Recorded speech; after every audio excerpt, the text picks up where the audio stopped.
So yeah, so we're going to rub some numbers on the animation we saw yesterday.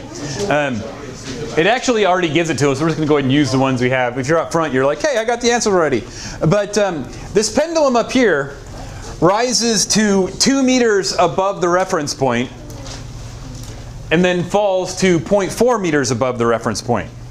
So we talked about yesterday how at the highest point, it's got a whole pile of potential energy up here and no kinetic energy at all. And down here, it's mostly got kinetic energy. It does have a little potential energy because of the gap right there. But usually we just make the bottom of the pendulum 0. But in this case, it won't let us do that. But OK, so let's calculate. How fast should it be going down here? What do I need to know? What's the top value? How much potential energy does it have at 2 meters? Exactly. How much potential energy it has up there, because the change in potential energy is going to equal the change in kinetic energy. So should I put it, so potential energy has what formula? mgh. And kinetic energy has what formula? 1/2 mv squared. So the change in mgh is going to be the change in 1/2 mv squared. Christian? Are we assuming that there's no air resistance? Yes. And so you were talking about yesterday about the ice and how the change, like the little bit that is dispersed is through heat that melts the ice. Mm-hmm. What is it for air? What is happening with it? Same thing. It heats it up a little bit. Yeah, the air molecules ramming into the thing would cause the thing to warm up. So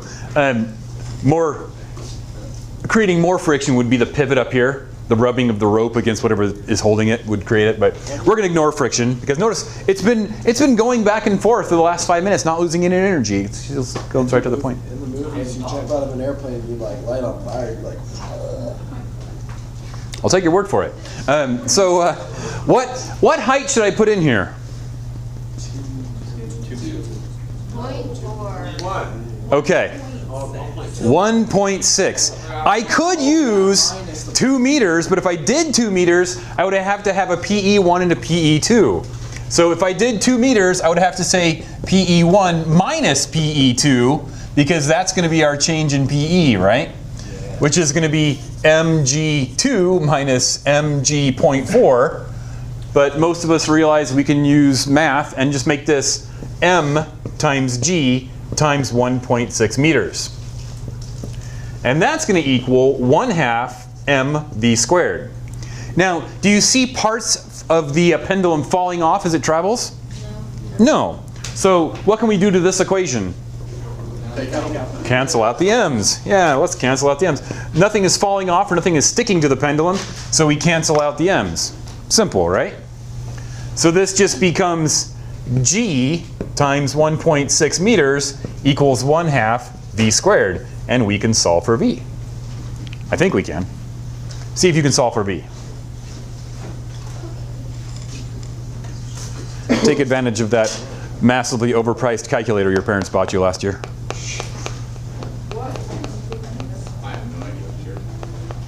Good call.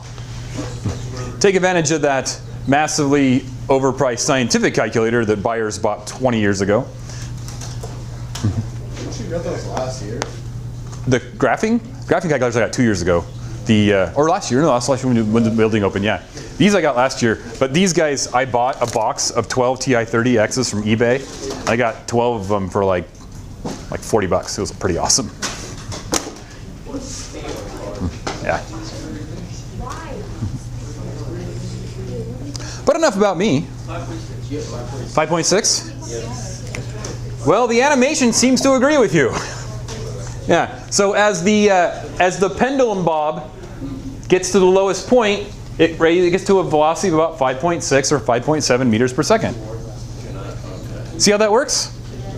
Okay. Give me a thumbs up if you're happy with pendulums. You want to move on. You just plug in 10 for gravity, right? Yeah. I like 10 for G. Okay. So that's Cool? Yes. so that'll tell you the speed. Yeah, because whatever potential energy it lost between here and here, it gained in kinetic energy. So if you know a gain in kinetic energy, and you know the mass either doesn't change or you know what the mass is, then you can solve for velocity. Yeah. So with the once you solve for velocity, Could you, if you wanted, solve for like mass? No, you can't, because the answers cancel. Right, you'd need to know the mass somewhere along the line. Yeah. Cool, all right. So let's look at the car. The car actually tells you, don't look at the height. Oh, you don't see the height. The height's not there. Oh, shoot, he saw it. Okay, so at the bottom of the track, the car gets to 3.43 meters per second. Okay, so just like before, the delta PE up here is going to be the delta KE down here. And luckily, the author put the reference point right at 0. So let's find out how high this distance is right up here. So we have a delta KE. We're going to move backwards. And we're going to turn that into a delta PE. And this is going to be 1/2 mv squared equals mgh. And it gets to a velocity in the animation of 3.43 meters per second.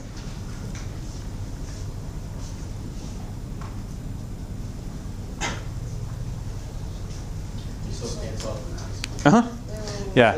As long as he's not like jumping out of the car or no one's landing on the car, then we can cancel out the mass. What was 0.43? We're going to move backwards, and we're going to start with kinetic energy and find out the height from which he fell, or the height from which he drove.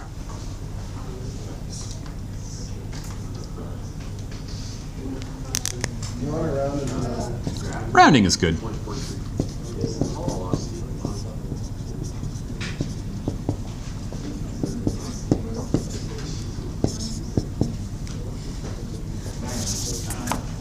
Bang, got it. Okay.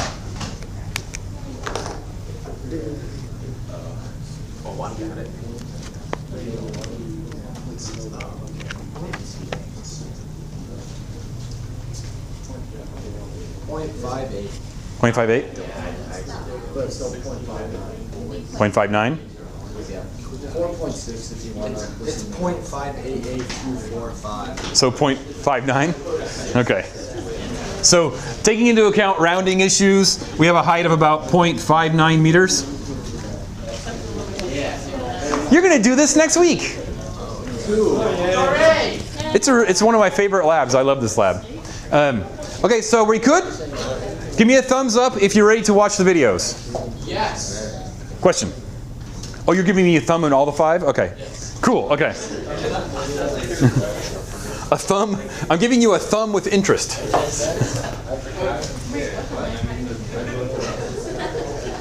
These are a couple of my favorite videos. I love these videos. Do we have any skaters in the room? Chandler's a skater? Is Chandler the best thing we have to a skater? No skaters in the room? Okay, so Chandler's the best we have to, the closest we have to a skater. Okay, so watch this video, guys. I want you to watch this video. This is very, very important. It is a fat ramp. So there goes Chandler down the ramp. Then he jumps off, woohoo! And then he lands again, and then up he goes, woohoo! Oh, that would be cruel. Chandler wouldn't do that. What I need to know from you guys is this. Let's look at the height. So there's the height he starts. And there's the height he gets to on his first jump. And there's the height he gets to on his second jump. That's where he started. Pause and go back. Well, let's talk about this. The height to which he gets in his second jump, we're going to assume friction is pretty much negligible. We know it's real life, so it's not. But let's pretend it is. The height to which he gets at the top of his second jump, how does that compare to the height from which he started? They're the same, okay? Because whatever potential energy he lost over here turned into kinetic energy down here, turned back into potential energy up here, right? Does it turn into potential energy on his first jump? Well, that's a good question. So have we agreed that the heights are the same? Yes. Okay, so tomorrow you have a simulation where you get to play a skateboarder. So let's go back and watch the video again. So there he goes. He goes down, and now his first jump, he goes, woo, boop. Now let's look at the height here. How does the height here compare to the height from which he started? It's not the same. It's a little lower. Why is it not the same? It's the angle of the ramp. The angle of the ramp is different? Because not all of his kinetic energy converted back into potential energy. Exactly. Exactly right. So at the highest point, he has a whole bunch of potential energy, and then he goes, woo, and then he has got a whole bunch of potential energy again, right? And down here, all of his potential energy has turned into kinetic energy. Cool? And then after his first jump, he comes back down, and once again, he has a whole bunch of kinetic energy. But at this point here, this actually should go up like that. At this point here, he's still moving this direction. So he still has some kinetic energy. But he has got that height, so he still has some potential energy. So in the middle, he has both kinetic energy and potential energy. At the high points, he has only potential energy. At the bottom, he has only kinetic energy. But in the middle, he has both. Okay? Does that idea make sense? Yes. Okay. Give me a thumbs up if you want to watch the second one. Okay. So we're going to go through this one more time, then we'll watch the second video. Let's watch some. So, whole bunch of potential. He's like, woohoo, I got kinetic energy. Now I have kinetic and potential. Now I'm going down more kinetic, and now I'm going to convert my kinetic back to potential. Woohoo! Boom. Massive air out. He had some massive air. Okay. Next jump. So Chandler did so great. Let's see if the next jump wants to come up. Oh, come on, next jump. Open.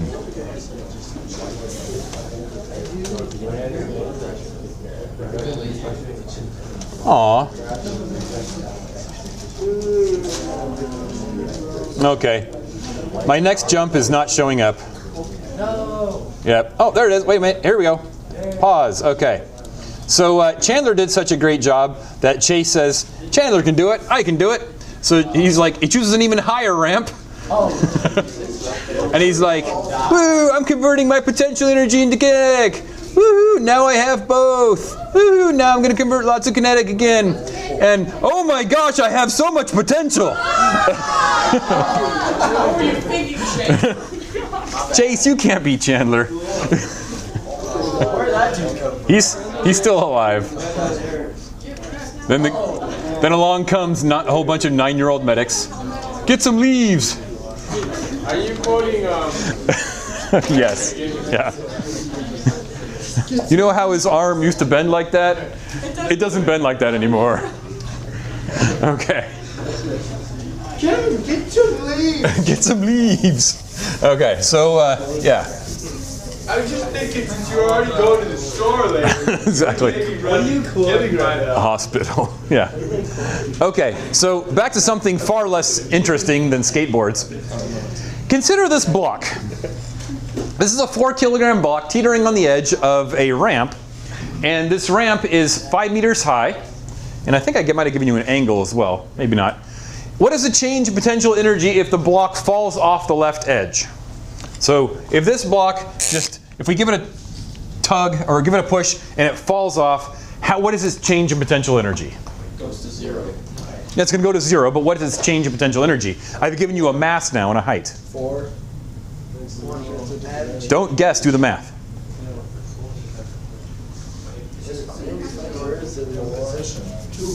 It is 5 meters. The back of the ramp is 5 meters high, and it is teetering on the back of the ramp. 200 joules? All right.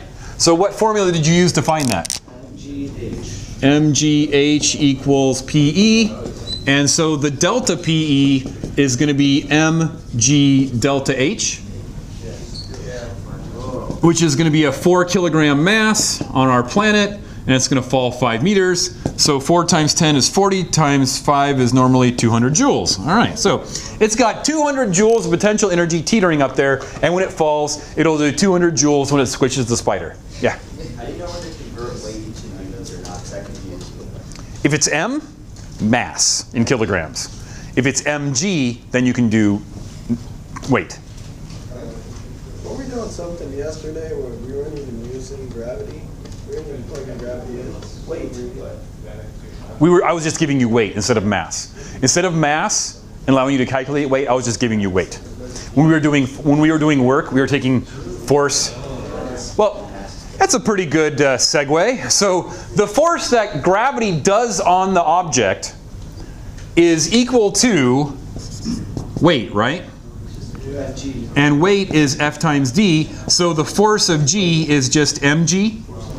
So in saying that the box lost 200 joules of energy, we would say gravity did 200 joules of work on the box. Does that make sense? Because G is gravity, G is what's doing the work.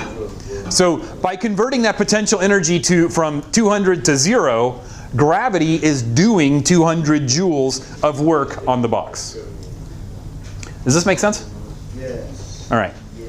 So that's a fun question. What is the change in potential energy if the block slides down the ramp? Still 200. But you don't even know the angle. Doesn't matter. If it's a frictionless ramp, if it is a frictionless ramp, it's going to slide to the bottom. It's going to have the same change in height. It's going to have the same G. It's going to have the same M. So if it has 200 up here, it's going to have... It's got 200 joules up here. It's going to have 0 joules there. It's also going to have 0 joules there. Make sense?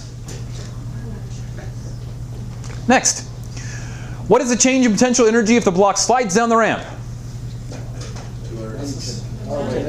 200. Yeah, kinetic. It's the same 200. So if it's going to lose 200 of potential, it's going to gain 200 of kinetic. Make sense? Yes. Now this is what I love. Oh, it's going to be a trick question. Nope. What is the speed if it slides down? So if it gets 200 joules, is this a bad pen because it's blue? I got an orange one. Ooh, cool. If it's got 200 joules of kinetic energy, what is its V at the bottom?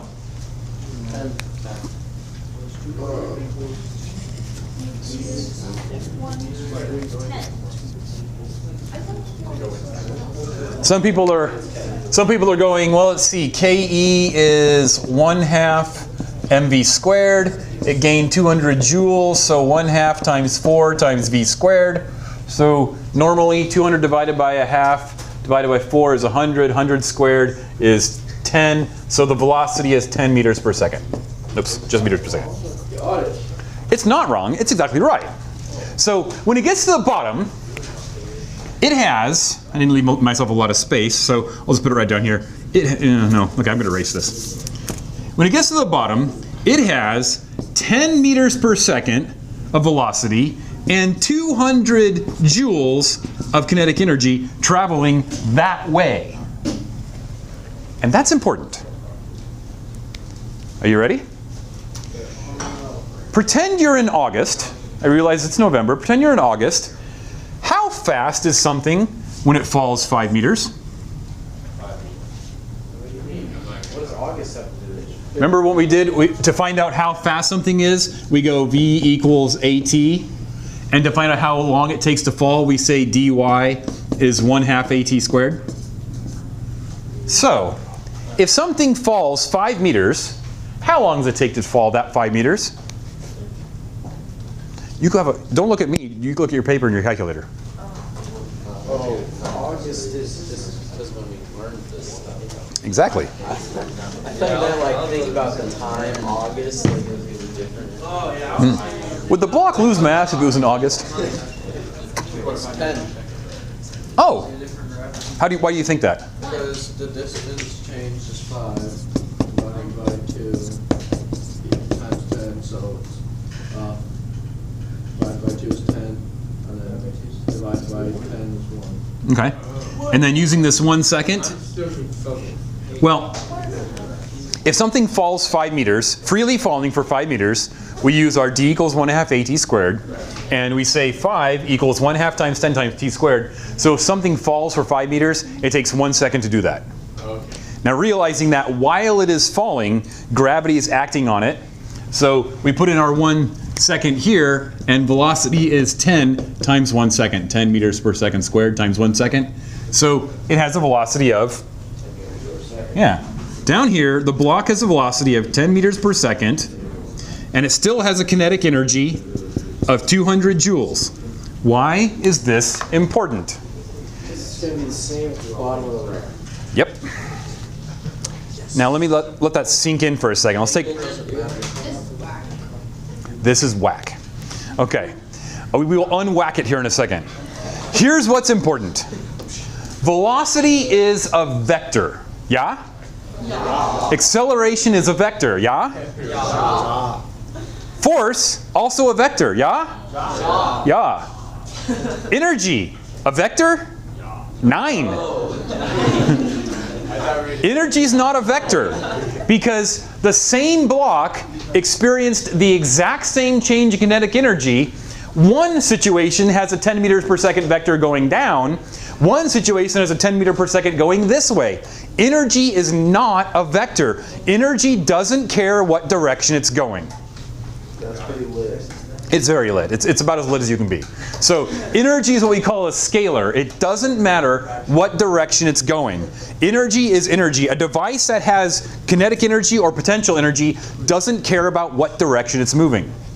Okay? Its energy is not a vector. Energy is a scalar. Again, if you think about it, our skateboarder had potential energy up here. He went down, and all of a sudden his kinetic energy is horizontal.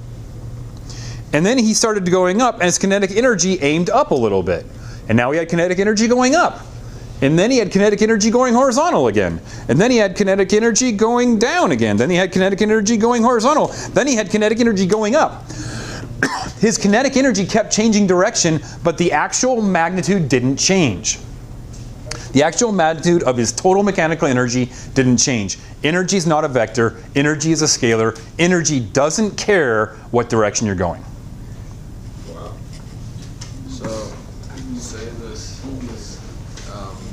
the angle, the right triangle is moved to like an obtuse angle, so that part is lowered down, and this part over here, it's still the same. Ask me after class, because I don't have a good mental image of what you're talking about. That's lower, Jimmy, so it falls apart. Okay. Well, isn't it the same potential energy and kinetic energy because they equal each other? What would your triangle look at? You said an obtuse angle, so you mean if it was like that? No, he means like the Same. ending point to the right being lower than the ending point to the Yes. left. That would be the same. You mean if the block was down here? Fall less distance than sliding down. The reference point would still be flat. But let's move on. You're gonna have to draw me a picture because I don't have a good mental image about what you're asking. If you were just to draw a line from the bottom left down to the right, there, but lower. Here, Other left, bottom left. 90 degree. here. Yes, and now, like where? Move your right hand down more.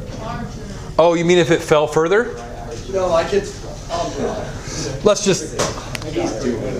He's getting up there. So it's like this. So it's like. Then this part falls more like that. Yes. If it fell further, if it's. So this part has more than right here, just falling. So this is the. Yes. So it's like dirt. Okay. Yeah. So if it fell 5 meters and had 200 joules, if this thing slid far beyond the 5 meters, it would have more kinetic energy. Okay. It would be traveling faster down there. But wouldn't it be the starting point is the same potential energy? Yes. Okay. You just have to make that delta, the delta P for the delta H would be bigger. So now the question that I'm going to ask you, and I'm not going to tell you what the answer is because it's on a worksheet, is which block gets to the bottom first? And I'm not going to tell you. Yeah. All right, so there we go. Here's some more. I know how much you love numbers, so here's some more numbers.